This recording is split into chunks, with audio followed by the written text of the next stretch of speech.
Salam sejahtera Malaysia, denyut nadi suara rakyat bergema di channel ini. Jangan lupa tekan butang subscribe, like dan share. Malaysia kita punya, cintai Malaysiaku, kita jaga kita.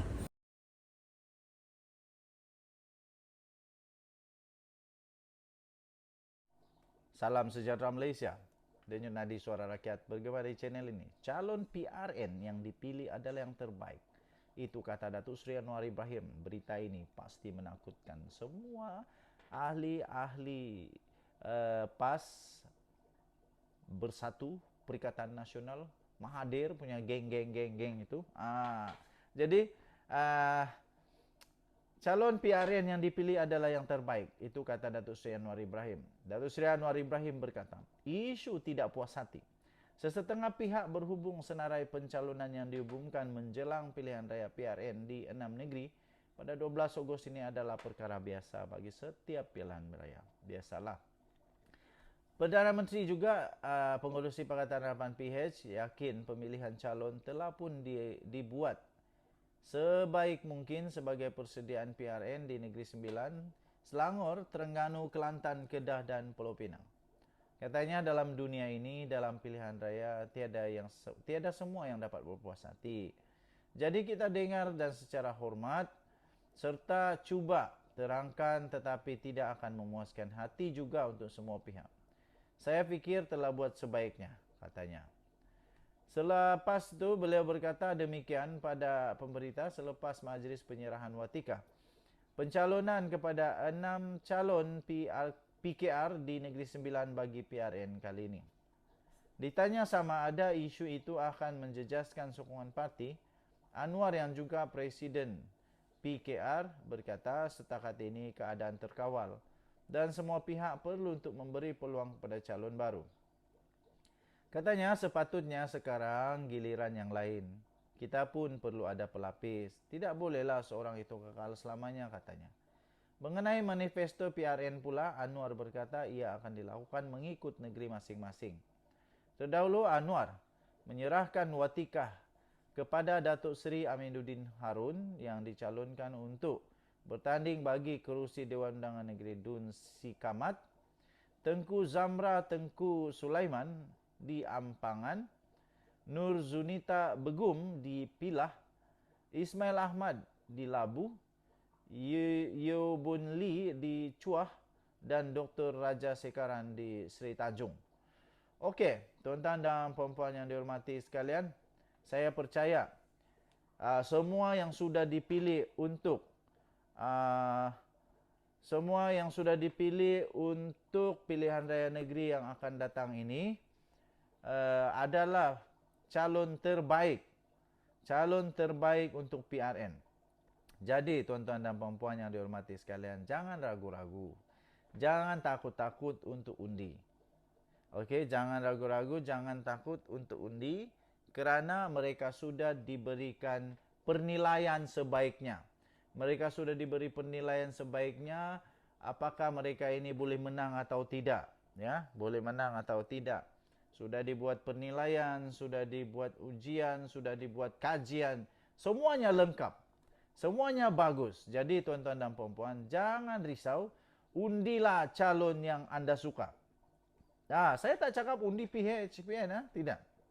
Tapi undilah calon yang anda rasa boleh menang. Tapi kalau tanya saya undi siapa? Kalau saya berada di Negeri Sembilan, saya undi PH. Saya undi PH. Kenapa? Tak tahulah. Suka hati saya lah kot. Dengan nadi suara rakyat bergema di channel ini. Tapi saya bukan orang PH. Kalau saya di Sabah, saya di PH, belum tahu lagi. Sebab saya bukan ahli PH pun. Saya bukan ahli BN pun bukan. Tapi undilah yang kamu sukalah. Yang penting kamu sukalah. Jangan undi yang kamu tidak suka. Jangan ambil rasuah. Kalau ada orang bagi rasuah, bagus kamu pergi report lah. Sudahlah, berhentilah. Dengan RM100, dengan RM50, kita undi pula yang kita tak suka. Jangan ambil, tak ada guna. RM100 itu berapa hari sangat kau boleh makan. Tapi akan merana kemajuan tak sampai-sampai. Denyut nadi suara rakyat bagaimana channel ini. Selamat pagi Malaysia. Salam sejahtera Malaysia. Denyut nadi suara rakyat bergema di channel ini. Pas patut bagi Tun Mahathir tanding di Kuala Terengganu supaya kalah. Patut ditambah itu. Pas patut bagi Tun Mahathir tanding di Kuala Terengganu supaya kalah. Itu patut ditambah di belakang supaya kalah. Kenapa saya kata begitu? Mahathir bertanding di Langkawi. Kubu kuat Mahathir sejak dahulu lagi memang dia di Langkawi. Dia jadi ahli parlimen Langkawi. Berkurun-kurun lamanya di Langkawi. Akhirnya kalah teruk. Tak dapat deposit. Tak dapat deposit, kalah teruk. Lepas itu dia tuduh pula ada orang main rasuah. Tak tahulah mana sudah dia punya tuduhan main rasuah itu. Sampai tiba-tiba bila orang mempersoalkan, jadi kenapa kau mau tuduh Perikatan Nasional main rasuah? Banyak orang tuduh, tanya dakwa begitu, tanya banyaklah. Tiba-tiba diam. Tersenyap, senyap. Sekarang tiba-tiba, saya sukalah Sabudin Husin nih. Bagi tajuk yang kau-kau, cuma saya tambah sedikit di belakang dia lah. Kasih garam lagi. Pas patut bagi Tun Mahathir tanding di Kuala Terengganu supaya kalah. Kamu setuju kah kalau Mahathir tanding di Kuala Terengganu, confirm dia kalah? Confirm kalah 200%, 2 juta peratus kot. Meski Tun Mahathir Mohamad berharap agar PN memenangi ke-6 negeri dalam PRN 12 Ogos ini, hubungan beliau sebenarnya masih dikira kekal pada tahap suam-suam kuku saja dengan gabungan blok pembangkang itu. Yang ia ingin berbaik dan tetap memuja bekas Perdana Menteri 2 kali itu hanyalah PAS saja. Selain membawa Tun Mahathir ke Kelantan pada minggu lalu dan Shah Alam pada semalam didahului, sebelum ini Hadi Awang sendiri mengadakan perjumpaan dengan bekas Perdana Menteri itu. Difahamkan beberapa program lagi sedang diatur untuk menggandingkan kedua-dua pemimpin berkenaan sepanjang kempen PRN ini.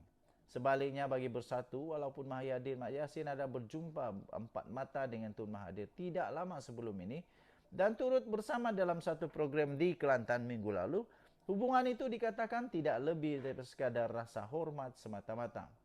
Mahyadin dikatakan tidak mungkin dapat menjalinkan hubungan lebih jauh daripada itu dengan Tun Mahathir. Lebih-lebih lagi untuk berkaitan dengan kerjasama politik, melibatkan Bersatu dan PN atau dalam apa-apa hubungan yang ada kaitan dengan PRN akan datang. Begitu juga dengan Hamzah Zainuddin yang merupakan Ketua Pembangkang dan Setiausaha Agung PN, serta Bersatu. Beliau sehingga kini kekal menjarakkan diri daripada Tun Mahathir. Baik Mahyadin dan Hamzah Zainuddin, kedua-duanya mereka boleh dikatakan faham siapa Tun Mahathir yang sebenarnya dan apa yang diingini oleh Perdana Menteri, bekas Perdana Menteri itu. Mudah kata tidak terlalu dekat dan tidak terlalu jauh tetapi tidak bermusuh. Adalah jalan paling selamat sekali bagi kedua-dua pemimpin itu dalam berurusan dengan Tun Mahathir demi memastikan PN dan Bersatu lebih mudah bergerak lancar mendepani pelbagai cabaran politik dalam negara. Sebab itu masih tiada hubungan yang rasmi terjalin di antara Tun Mahathir atau Proklamasi Orang Melayu yang diterajui oleh bekas ahli parlimen Langkawi itu yang kalah teruk itu, sama ada dengan PN maupun dengan Bersatu sehingga ke hari ini. Ia banyak didorong oleh pendirian Mahyadin dan Hamzah Zainuddin yang tidak begitu menadah muka mereka kepada Tun Mahathir. Tapi berbeza dengan PAS. Parti itu dan Hadi sendiri benar-benar sedang merapatkan diri dengan Tun Mahathir, terutama dalam konteks persamaan matlamat membenci dan ingin menjatuhkan Anwar sebagai Perdana Menteri. Hadi Awang selaku Presiden PAS bahkan dilihat begitu berakhir mendekatkan dirinya dengan Tun Mahathir sejak mutakhir ini. Dalam hal ini, apa yang menjadi kecacatan paling besar bagi Tun Mahathir dan kegairahannya mahu menjatuhkan Anwar ialah kedudukannya sekarang ini bukan berstatus ahli parlimen. Lebih daripada itu, kekalahan beliau sehingga hilang deposit. Malunya. Pada PR15 lalu di Langkawi, terus menjadi persendaan yang amat memalukan. Kan betul. Amat memalukan bekas Perdana Menteri itu setiap kali beliau menyerang Perdana Menteri. Ramai yang memperlekeh Tun Mahathir dan menganggapnya tidak layak berlawan dengan Anwar. Saya setuju. Kalau nak lawan dengan Anwar, kau mesti jadi ahli parlimen dulu. Kalau kalah tanpa dapat deposit, hilang deposit dan memalukan, kamu pergi lawanlah dengan orang di kedai kopi. Bukan Anwar Ibrahim. Tidak layak lagi untuk berlawan dengan Anwar kerana kamu bukan di level itu lagi. Berikutan sejarah buruk, hilang deposit yang dialaminya itu. Hahaha. Aduh, belum pernah ada bekas Perdana Menteri kalah sampai hilang deposit. Malunya, malunya. Nanti aku nak ulas yang ini lagi lah. Seronok pula ulas benda ni. Kalaulah tiada status ahli parlimen, cakap seorang itu sendirinya tidak jadi lagi berbisa kerana tanpa status ahli parlimen, selain seseorang itu tidak boleh menjadi pengganti Perdana Menteri, dia juga dikira berada di liga yang berbeza berbanding kelompok ahli-ahli parlimen. Lagipun, takkanlah ahli-ahli parlimen mau berketuakan atau mendengar cakap seorang yang bukan ahli parlimen. Sebagaimana dimaklumi semua, selain PRN 6 negeri bakal berlangsung pada 12 Ogos depan, PRK Parlimen Kuala Terengganu juga akan diadakan bersekali pada tarikh tersebut. PRK Parlimen Kuala Terengganu perlu diadakan berikutan kemenangan calon PAS pada PR15 yang lalu. Ahmad Amzad Hashim telah dibatalkan mahkamah lantaran petisyen yang dikemukakan BN berjaya membuktikan ada rasuah. Aduh, rupanya Perikatan Nasional main rasuah. Ada rasuah ketika kempen berlangsung di kawasan tersebut. Makna kata memang ada rasuah lah ini. Aduh, ada rasuah. PN main rasuah rupanya. Sampai ditarik balik kemenangan itu. Maka untuk menjadikan Tun Mahathir lebih berbisa dan gerakannya untuk menumbangkan Anwar lebih relevan, di samping membuktikan PAS ini berjiwa besar, serta betul-betul benar-benarlah berakhir dalam bersahabat dengan bekas Perdana Menteri itu, apa kata? Oh, ini cabaran. Apa kata? Betul lah, bagilah dengan jujur, dengan ikhlas, nyatakan keikhlasan untuk mau berkawan dengan Mahathir. Apa kata, bagilah Mahathir laluan bertanding di PRK Parlimen Kuala Terengganu pada 12 Ogos depan ini. Kasih Mahathir jadi ahli parlimen Kuala Terengganu. Bertanding di sana supaya kalah. Supaya kalah. Kenapa lah saya kata kalah? Alah, di tempat sendiri pun dia kalah, apalagi tempat orang. Jadi nanti orang PAS bingung. Oh, nak undi Mahathir ke tak undi Mahathir? Nak undi Mahathir, tak undi Mahathir. Nak undi Mahathir susah, tak undi Mahathir pun susah. Bagi orang PAS bingung, pening kepala sikit lah. Aduh, tapi biasalah. Di waktu yang sama, oleh kerana Tun Mahathir juga dikira gelandangan politik. Aduh, kesian. Dulu bekas Perdana Menteri. Dulu Perdana Menteri, sekarang dah jadi gelandangan politik. Tak ada parti politik. Kesian sungguh. Dikira gelandangan politik dan tidak berparti pada ketika ini, tentu tiada masalah baginya untuk menyertai PAS sebagai syarat menjadi calon itu. Sila si Mahathir masuk PAS supaya PAS jadi huru hara, dan kasihlah Mahathir bertanding di Parlimen Kuala Terengganu supaya kalah. Denyut nadi suara rakyat bergema di channel ini. Jangan lupa tekan butang subscribe, like dan share. Kita jumpa lagi. Bye-bye.